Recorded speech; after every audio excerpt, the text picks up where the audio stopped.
Hey YouTube, Top Tier Gaming here, coming at you today with a No Game No Life deck profile. I'm really excited to bring this deck profile today because there's not many No Game No Life videos on YouTube, let alone like content for Weiss Schwarz on YouTube. And the deck profiles that are on YouTube I think are like less than optimal or not as optimal as they could be. So yeah, I'm really excited to bring this deck today. I think it's got a lot of potential, like just has some great cards. And before I got into the building process, there were a couple of cards I knew I wanted to play in the deck, and I feel like showing them off first would help give some more explanation on why I run what I run, and give some insight before I get into the profile.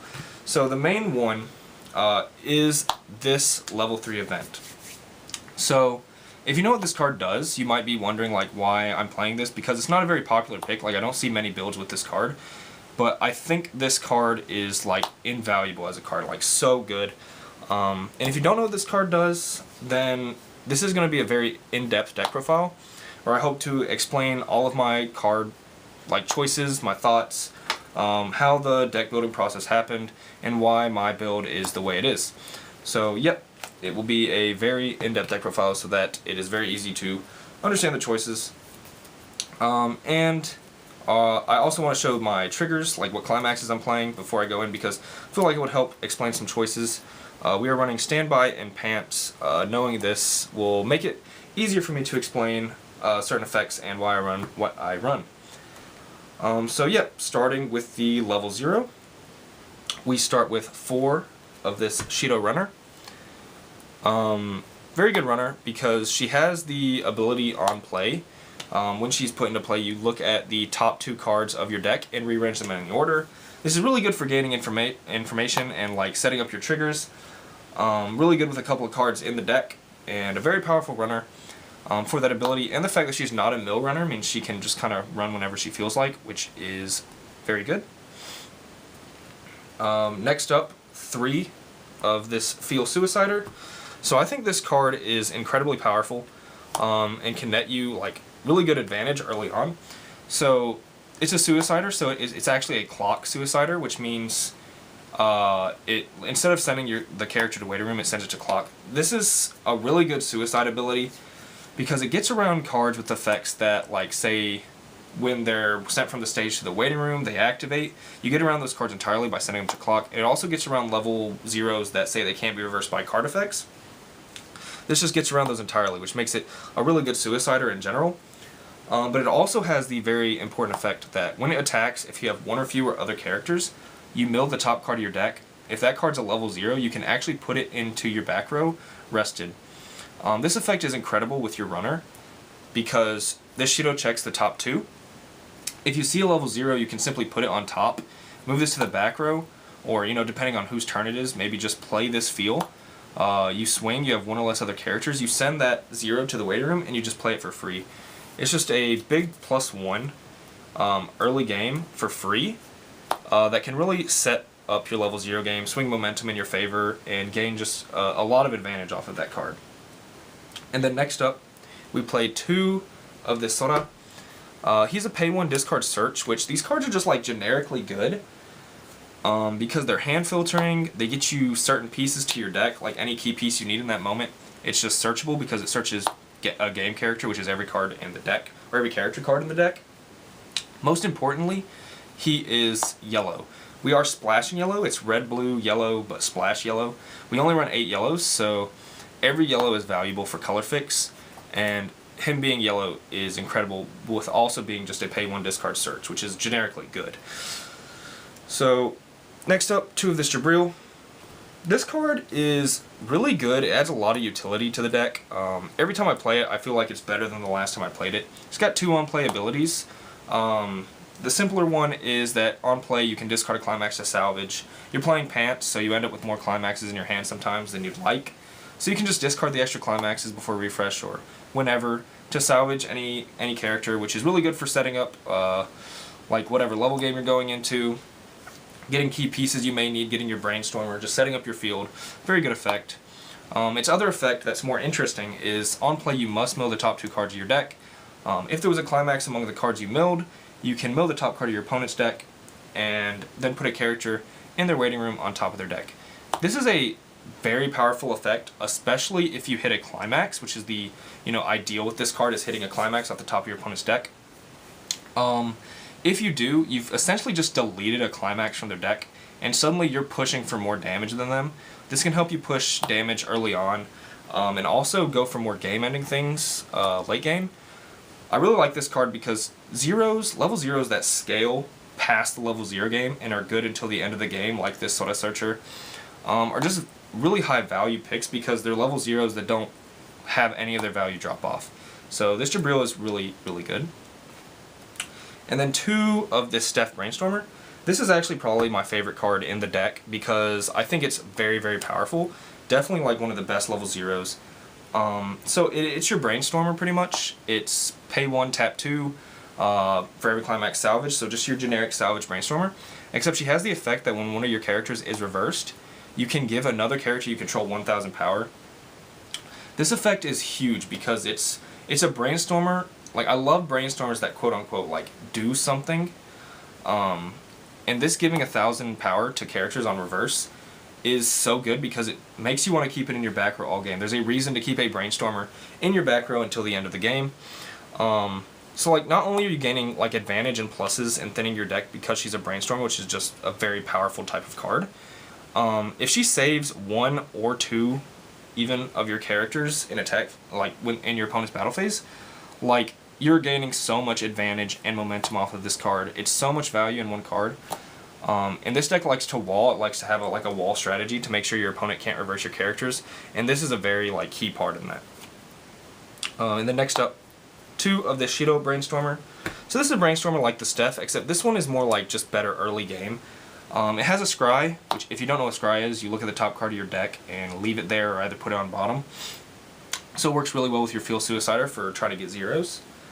And then it's a pay 1, rest itself, search Brainstormer. The ideal is actually to play 3 Steph over this Shido in my opinion. Because the Steph is just better. I just don't have my third one right now. But this card does have merit, and I would still play it as a 1 of because it is blue color fix, and it has Shido in its name, which is really important. And it actually is just still like a good card.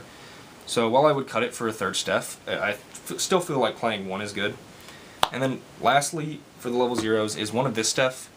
So this card, when it's sent from stage to the waiting room, you can discard a card to add this event from your waiting room to your hand. And this event is a very integral part of the deck. So you want to make sure you have it. Despite like wanting to make sure you have that card, we only run 1 of this Steph, even though she's very good at what she does. Because if you already have your events, the power of this deck or the power of this card sort of like drops off. You don't want this clogging if you're already set up. You don't really want to see it past that point. But it's too important not to run. You have so many cards that like search and salvage other cards that if you need to get the 1 of this, it's not like super hard. So we do want to play the 1 because the option is there. I feel like if you're running that event, she should be like a staple card of at least 1 in your build. So, yep. That's it for level zeros, 16 of them.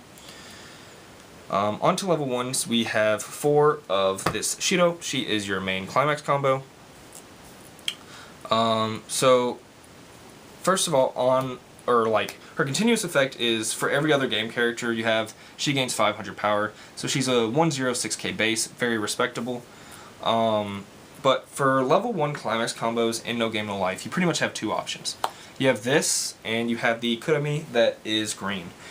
We're obviously not going to play the Kurami because we're not playing green, but there are quite a few things I like about this card over that card. The Kurami is similar to the Union from Konosuba, which means she blind stalks you, and you have the possibility of gaining a +1. Very powerful effect, but she's only 5k base, and this is 6k base, which is huge. And the Climax combo for this is on attack, like when this attacks, so you don't have to reverse their character, which is great. You can look at the top 2 cards of your deck, like up to the top 2 cards of your deck, select 1 of them, put it on either the top or the bottom of your stock, and send the rest to your waiting room. So this effect is very powerful because of the information it brings. It also means you are never going to blind stock a Climax card, which is amazing. Blind stalking, I have a fundamental issue with it. blind stock and climaxes can be so bad, like, and you have to pay out blind stocked, stocked, like, I don't know how to say that, because if you don't know if it's a climax for sure, you're like forced to pay it out. So like the fact that this doesn't blind stock is great. It also thins your deck by revealing 2 cards. It means like this card pretty much gets 3 cards out of your deck, which is good for thinning, getting to your second refresh and whatnot. And that's like just a lot of things that are really good about this deck, or about this Climax combo. This deck is very stock intensive, so this sort of fills the role of like the end goal you're trying to get to, which is building stock. Like you can gain so much stock advantage and value off of this card. Next is 2 of this 1/1 6K Steph, which is an absolute monster. If you have 2 or more other characters, she becomes 1/1/7/5 with Hand Encore, which is absolutely ridiculous. It's just like blatantly stronger than a 1/1 vanilla, which is 7K. Like, not the most amazing feat to be better than a vanilla, but like usually Weiss like designed its cards to sort of have demerits if they were to get bigger than vanillas and stuff like that. Like in this case, to be bigger than a vanilla, you must have a full field, things like that and of that nature. This card is just blatant power creep. Like I know a few other sets have a 1/1/7/5 Hand Encore as well, but like this is just such a monster in this deck because it's like you're running standby already, so you can standby this out at level 0, and like legit this can stay on your field all the way up until your level 3 game. Like she has so much sustain, so much power. Your opponent has a really hard time dealing with this card because it's 1/1/7/5 by itself. With like assists, like your Steph Brainstormer, if something gets reversed, she's 1/1/8/5. Just a huge mountain for your opponent to climb over, and it's a really important factor in the sort of walling you're trying to achieve, making it really difficult for your opponent to reverse your characters. And then 1 of this Gibreel. So ideally, 3 Steph. Like, I want to run 3 Steph, I just don't have my 3rd one. But this card has a lot of merit.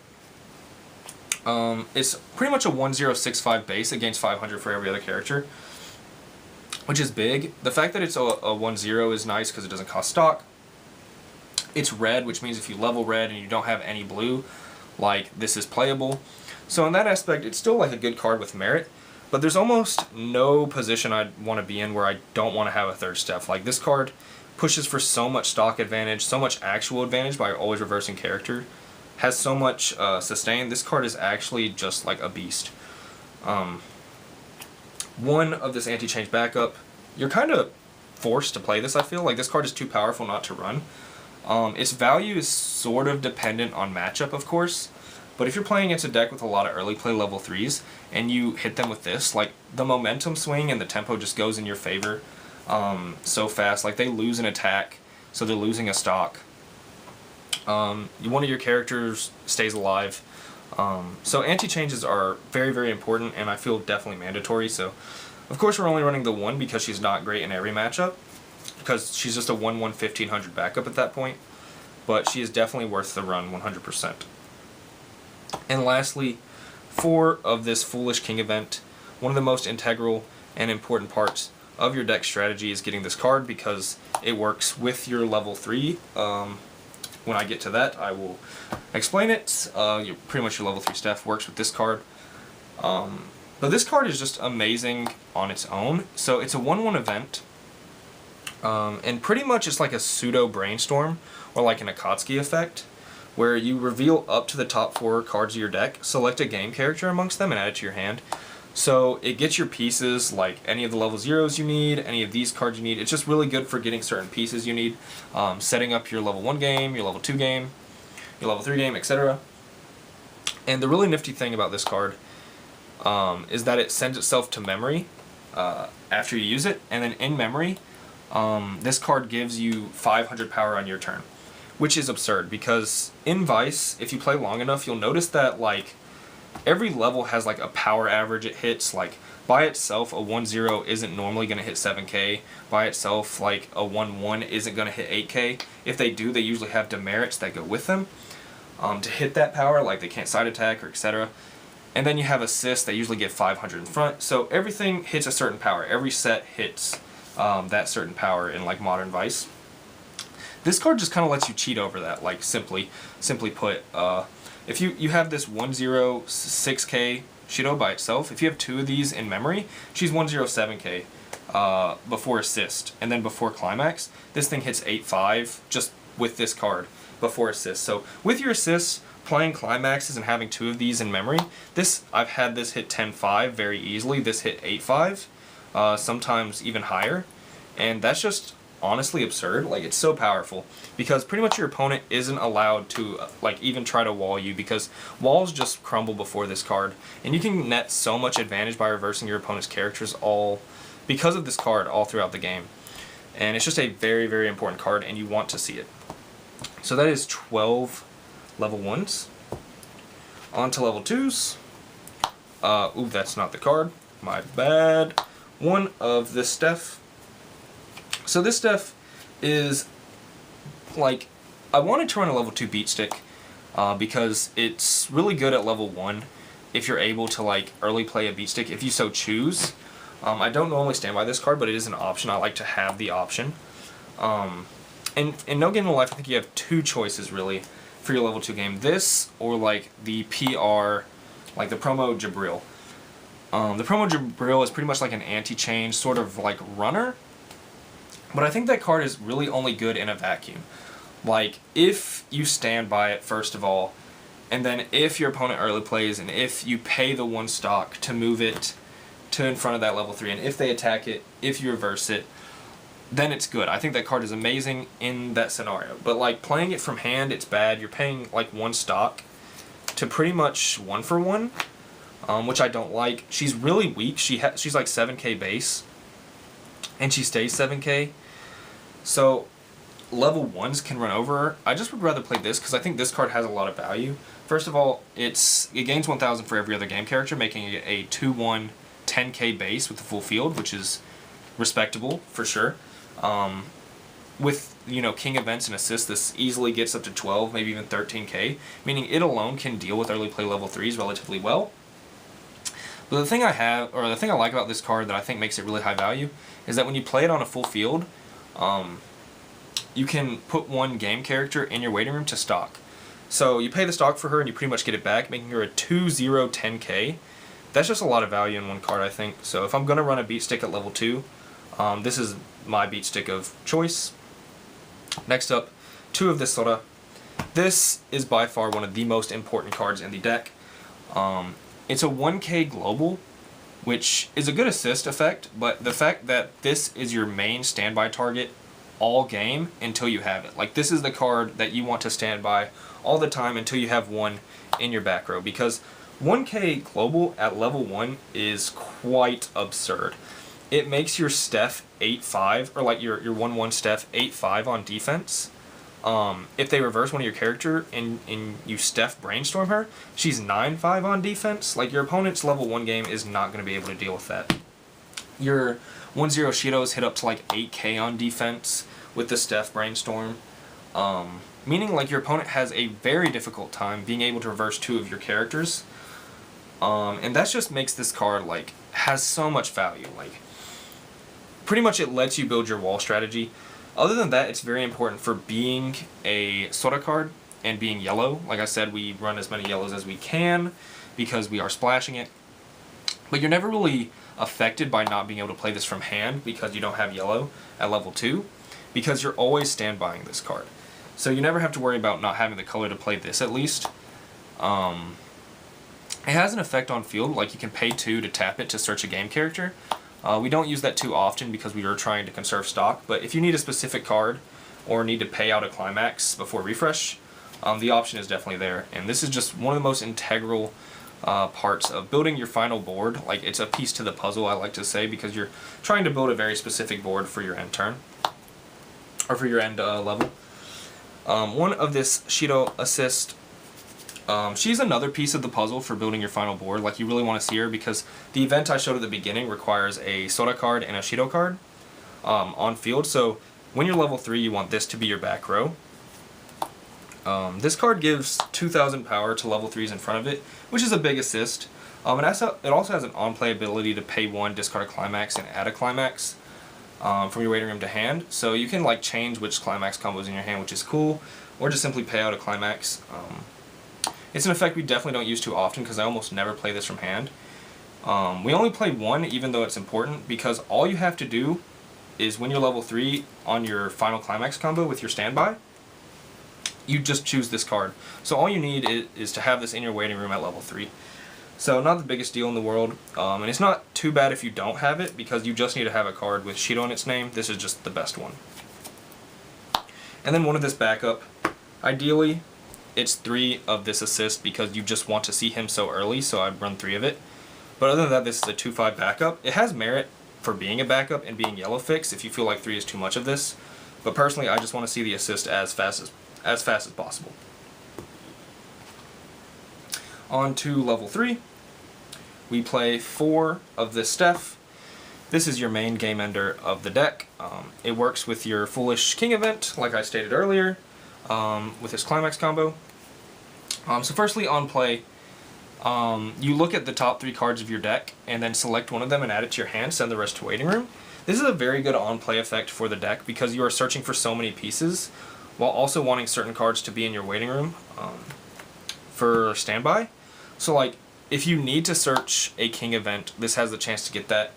Like, this is good at getting any event you need, so like the one I showed at the beginning, the king event, her own Climax combo, getting more of herself. Like, it's very good for finding specific cards you need if you didn't set up right, which makes it very good. And then her Climax combo is combo with a standby. On attack, she gains 3,000, and she can discard 2 cards to burn your opponent for X, and X is equal to how many of the Foolish King event is in your memory. So usually you want 2, sometimes 3 if you're lucky. But 2 is good enough to burn for a lot of damage, and she is the main game ender for the deck.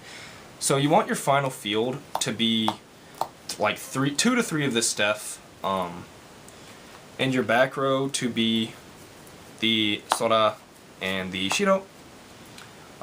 This is making these lanes actually, if you have 2 Foolish King events, making this lane 17k on offense, which almost no level 3 is going to hold up to 17k on offense. This one would be 15k because it doesn't have the 2,000 power here. But with this field, you end up having a Sora, a Shido, and a Steph, which is very, very important for your end goal. And that is why Steph is the main offense for the deck. Next, 2 of this Gibreel. So this is your healer for the deck. Very good. We like to have healers. She also has the effect where on attack, you can discard 2 cards to burn your opponent for 1.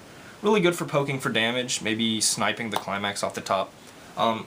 In essence, she's a healer that also has the ability to game end, which is very powerful. You don't find too many of those in Weiss, so we really like that.